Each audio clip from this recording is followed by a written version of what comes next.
like she wants just a girl. We're like diamonds in the sky. Oh, Don't you run, yeah. yeah, yeah. Except for me. Cause it's always a good time.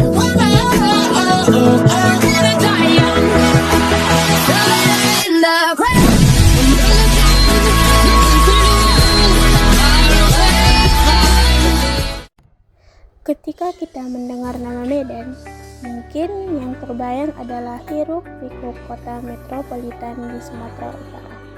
Namun, pernahkah Anda bertanya bagaimana kisah di balik kawasan yang menjadi saksi perkembangan kota ini? Disinilah di Kecamatan Medan Barat, jejak sejarah masih tersimpan di antara jalan-jalan, bangunan tua, dan kehidupan masyarakat yang terus bergerak. Kawasan ini merupakan bagian penting dari perkembangan kota Medan yang tumbuh dari wilayah Kesultanan Delhi hingga menjadi pusat perdagangan dan pemerintahan yang maju.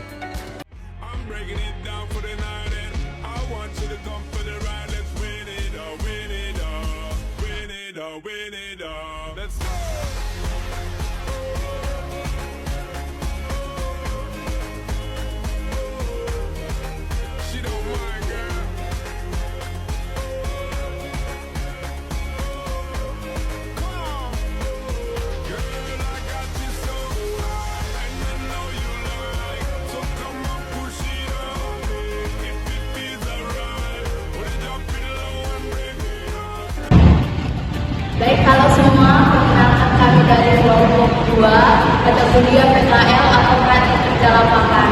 Nah, di sini kami beranggotakan saya sendiri Roja Tonda, ada teman saya Anggun, Mokmaida, Cuma, Tiara, Aldi Desari, Salsa, dan Ardi. Nah, di sini kami sedang berada di Jalan Bukit Barisan di Medan Barat, tepatnya di Pos Blok. Mungkin teman-teman bisa menyaksikan nanti video yang akan kami paparkan tentang apa saja isi dari gedung Pos Blok. Mungkin itu saja, sekian dan terima kasih.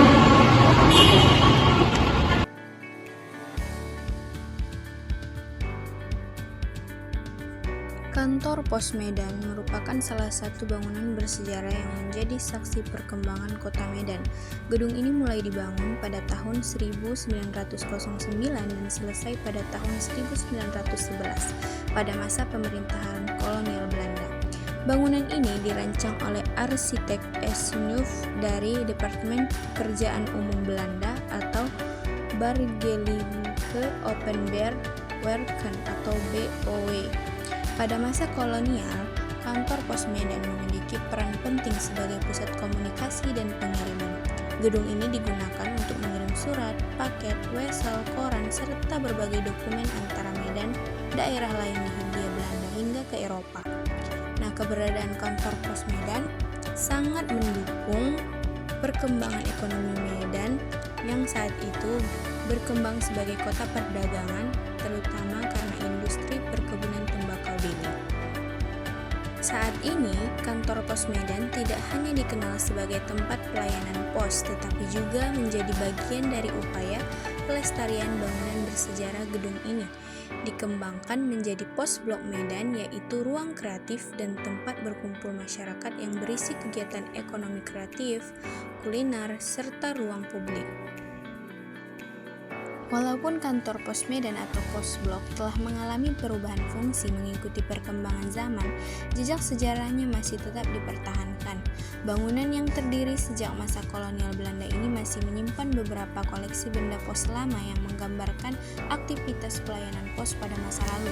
Beberapa koleksi diantaranya yaitu yang pertama adalah sepeda tukang pos zaman dahulu, yang kedua adalah timbangan pos lama, mesin hitung, dan alat administrasi pos, mesin tik dan perkembangan perlengkapan kantor lama, serta rak sortir surat dan kantong pos, perangko dan benda filateli, dan beberapa foto-foto dan dokumentasi lama kegiatan pos. Koleksi tersebut menjadi bukti bahwa meskipun kantor Pos Medan kini lebih modern dan sebagian ruangnya digunakan sebagai ruang publik, nilai nilai sejarahnya tetap dijaga sebagai warisan budaya Kota Medan.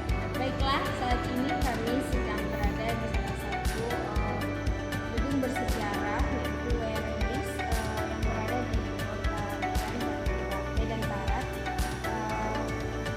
Mari kita lihat dan amati bangunan ini.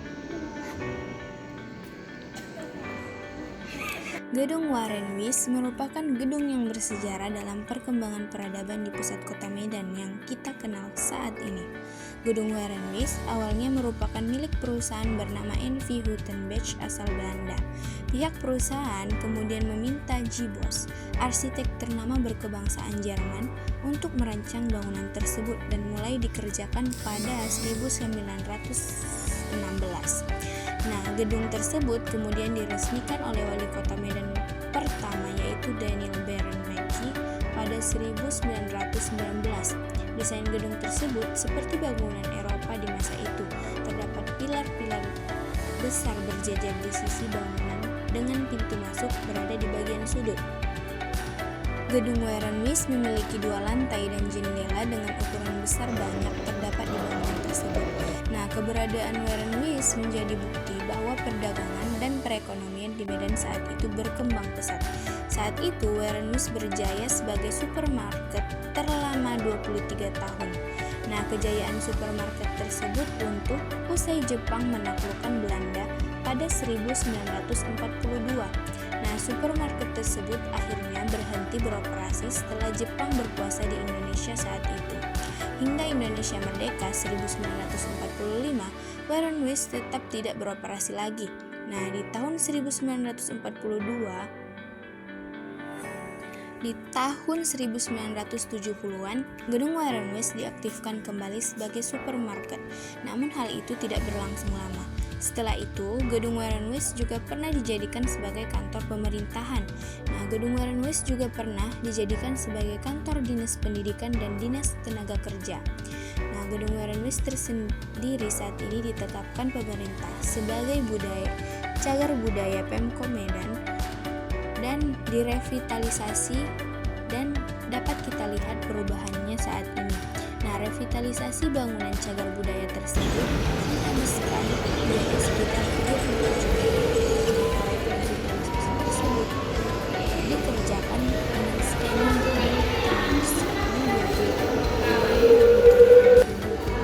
saat ini gedung tersebut sudah mengalami perubahan dan dijadikan sebagai tempat wisata dan ruang publik, pusat seni, budaya, dan kegiatan kreatif masyarakat.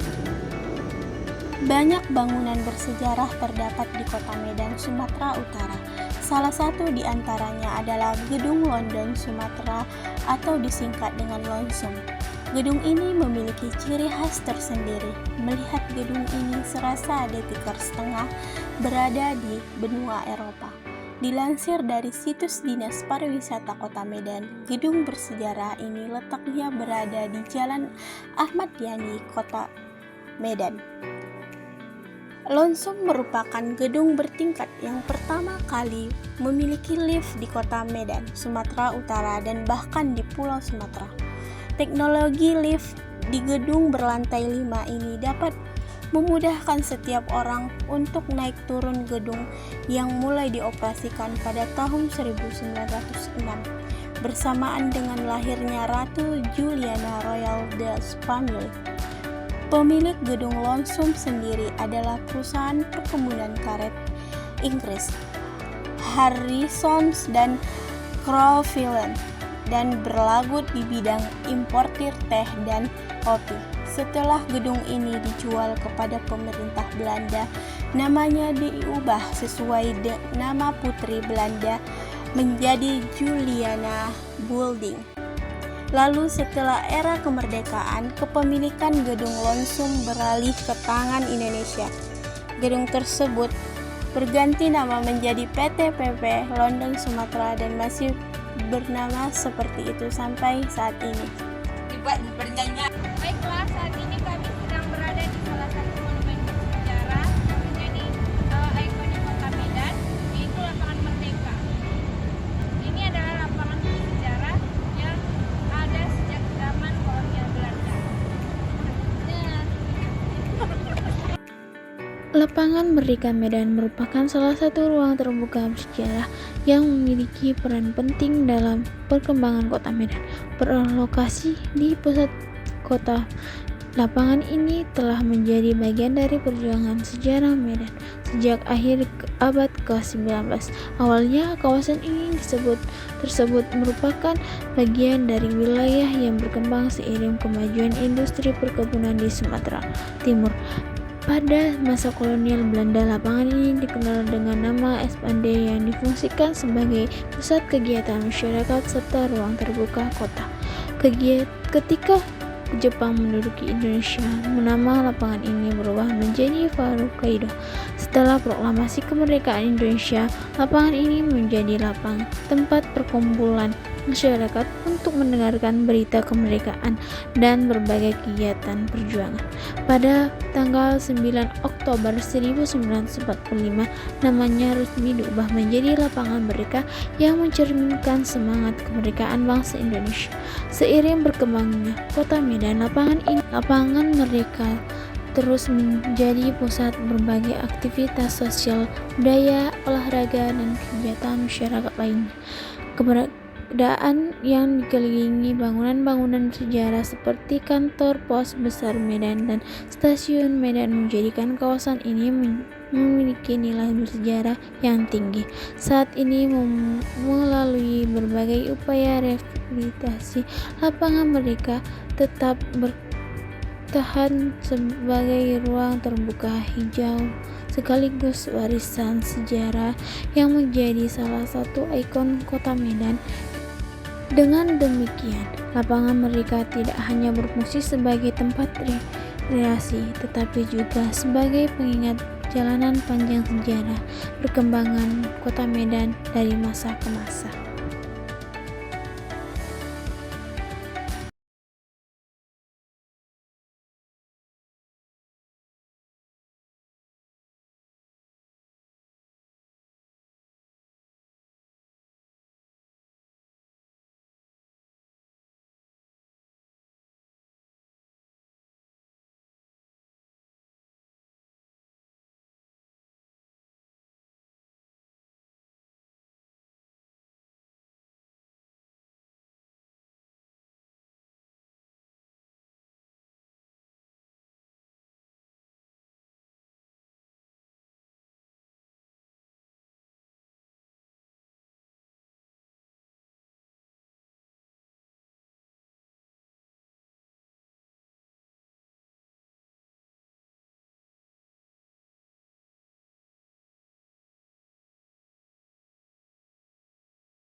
Gedung Warren Weiss merupakan salah satu bangunan bersejarah yang menjadi ikon kawasan Kesawan Medan Barat.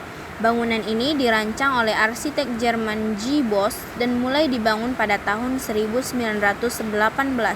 Batu pertama peletakannya dilakukan oleh wali kota Medan pertama, yaitu Daniel Baron Mecci pada 16 Februari 1919. Setahun kemudian, gedung ini resmi dibuka sebagai pusat perbelanjaan modern pertama di kota Medan. Pada masa kolonial Belanda, Warenhuis dikelola oleh perusahaan dagang NV Medan Warenhuis dan diperuntukkan bagi masyarakat Eropa yang tinggal di Medan. Kehadirannya mencerminkan pesatnya perkembangan ekonomi kota Medan yang saat itu tumbuh sebagai pusat perkebunan dan perdagangan di Sumatera Timur dengan luas sekitar 2.400 meter persegi dan desain arsitektur yang megah. Warenhuis menjadi simbol kemajuan dan modernitas kota Medan pada awal abad ke-20. Setelah masa kejayaannya berakhir, gedung Warenhuis mengalami berbagai perubahan fungsi. Bangunan ini pernah digunakan sebagai gedung kesenian Medan, kantor pemerintahan hingga sekretariat organisasi kepemudaan. Seiring waktu, kondisi bangunan sempat terbengkalai dan mengalami kerusakan. Namun pada tahun 2025, gedung Warenhuis direvitalisasi dan ditetapkan sebagai cagar budaya kota Medan. Revitalisasi ini bertujuan menghidupkan kembali fungsi bangunan sebagai ruang publik yang dapat dimanfaatkan oleh masyarakat. Dan saat ini Warenhuis direncanakan menjadi pusat kegiatan seni, budaya, pameran, dan pengembangan UMKM kreatif.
Selanjutnya adalah Gedung London atau yang sering kita kenal dengan Lonsum. Nah, Gedung London Sumatera merupakan salah satu bangunan bersejarah yang menjadi saksi perkembangan ekonomi dan perkotaan kota Medan pada masa kolonial hingga era modern. Bangunan yang lebih dikenal dengan Gedung Lonsum ini didirikan pada tahun 1914 dan menjadi salah satu contoh terbaik arsitektur kolonial Eropa yang masih bertahan di pusat kota Medan. Gedung ini dirancang oleh J.D. De Bruyne dari Biro Arsitektur Huls Verman dan N. Kuipers yang dikenal banyak menghasilkan bangunan penting di Hindia Belanda.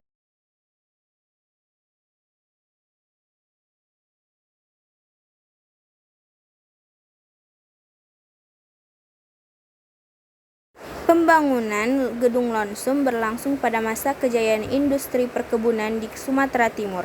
Sejak akhir abad ke-19, wilayah Deli berkembang menjadi salah satu pusat produksi komoditas ekspor terbesar di dunia, terutama tembakau, karet, teh, dan kelapa sawit. Pertumbuhan sektor perkebunan tersebut menarik investasi asing dalam jumlah besar dan mendorong lahirnya berbagai perusahaan internasional yang menjadikan Medan sebagai pusat kegiatan bisnis mereka. Nah, dalam konteks inilah Gedung Lonsum dibangun sebagai pusat administrasi dan pengelolaan usaha perkebunan berskala besar. Gedung ini kemudian digunakan oleh perusahaan perdagangan dan perkebunan Inggris, Harrison dan Creutzfeldt, yang memiliki jaringan usaha luas di berbagai wilayah Asia. Dari gedung inilah berbagai keputusan strategis mengenai pengelolaan perkebunan, pemasaran hasil bumi, serta hubungan perdagangan internasional dijalankan. Oleh karena itu, Gedung Lonsum tidak hanya berfungsi sebagai kantor perusahaan, tetapi juga menjadi pusat pengendalian aktivitas ekonomi yang berpengaruh terhadap perkembangan Sumatera Timur pada masa kolonial. Seiring berjalannya waktu dan setelah Indonesia memperoleh kemerdekaan, fungsi Gedung Lonsum sebagai pusat administrasi perusahaan tetap dipertahankan. Pada tahun 1994, perusahaan ini bertransformasi menjadi PT London Sumatera Indonesia, dan meskipun telah mengalami berbagai penyesuaian untuk memenuhi kebutuhan operasional modern, karakter arsitektur asli dan struktur utama bangunan tetap dijaga sehingga nilai sejarahnya tetap terpelihara. Saat ini, Gedung Lonsum menjadi salah satu ikon sejarah Kota Medan yang merepresentasikan perjalanan panjang perkembangan ekonomi, sosial, dan perkotaan di Sumatera Utara.